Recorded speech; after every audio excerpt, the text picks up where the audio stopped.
안녕하십니까. 아는 통역사입니다. 오늘은 대부분의 주류 언론과는 조금 다른 시각에서 이 사건을 바라보겠습니다. 앱스타인 파일에 등장한 노르웨이 왕세자빈 논란. 언론은 곧바로 왕실 스캔들과 도덕성 위기라는 프레임으로 보도하고 있습니다. 물론 메테 마리트 왕세자빈은 과거 결혼 당시부터 출신 배경과 개인사 문제로 사회적 논란을 겪어왔던 인물입니다. 그 점을 무시할 수는 없습니다. 하지만 오늘 우리가 살펴볼 것은 이 사건이 정말 범죄의 문제인지 아니면 언론이 만들어낸 도덕성 프레임인지입니다. 최근 미국 법무부가 공개한 이른바 앱스타인 파일에는 노르웨이 왕세자빈 메테 마리트의 이름이 약 1000차례 가까이 등장합니다. 문서에 따르면 왕세자빈은 2011년부터 2014년까지 제프리 앱스타인과 여러 차례 이메일을 주고받았습니다. 이메일에는 당신은 내 두뇌를 간지린다. 정말 다정한 사람이다. 사랑을 담아와 같은 표현이 포함되어 있습니다. 또한 2013년에는 앱스타인이 부재 중이던 미국 플로리다 팜비치 자택에 나흘간 머문 기록도 확인됐습니다. 이 장면만 보면 누구나 의문을 가질 수 있습니다. 그러나 가장 중요한 질문은 이것입니다. 이 문서에 범죄 증거가 있습니까? 현재까지 공개된 자료 어디에도 왕세자빈이 앱스타인의 성범죄에 가담했거나 이를 알고 공모했다는 증거는 없습니다. 미국 법무부 역시 문서에 이름이 등장했다고 해서 형사 책임을 의미하는 것은 아니다라고 분명히 밝혔습니다. 그럼에도 불구하고 언론의 관심은 법적 책임이 아니라 도덕성과 이미지에 집중되고 있습니다. 특히 이번 논란이 더욱 크게 보도되는 이유는 시점 때문입니다. 왕세자 빈의 아들 마리우스 보르그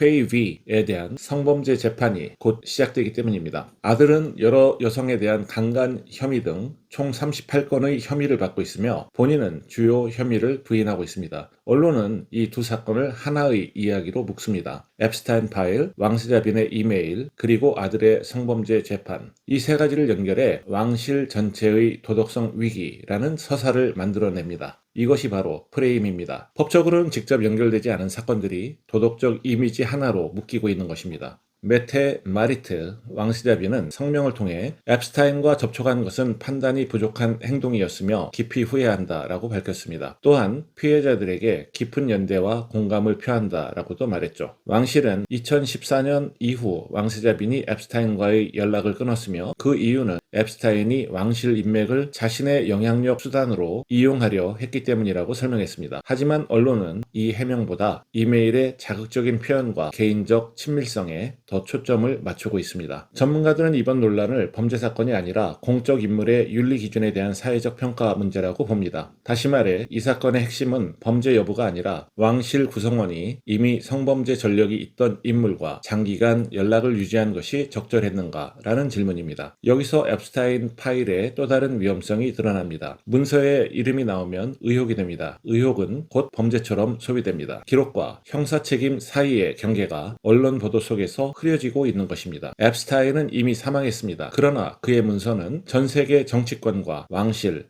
유명 인사들의 도덕성을 재판하는 도구가 되고 있습니다. 이번 노르웨이 왕세자빈 논란은 범죄 사건이라기보다 언론 프레임과 도덕성 논쟁의 사례라고 볼 수 있습니다. 문서에 이름이 등장했다는 사실과 범죄 연루는 반드시 구분되어야 합니다. 우리는 지금 진실을 보고 있는 것일까요? 아니면 또 하나의 스캔들을 소비하고 있는 것일까요? 앱스타인 파일은 범죄의 기록이자 동시에 현대 언론 프레임의 거울입니다. 지금까지 아는 통역사였습니다. 감사합니다.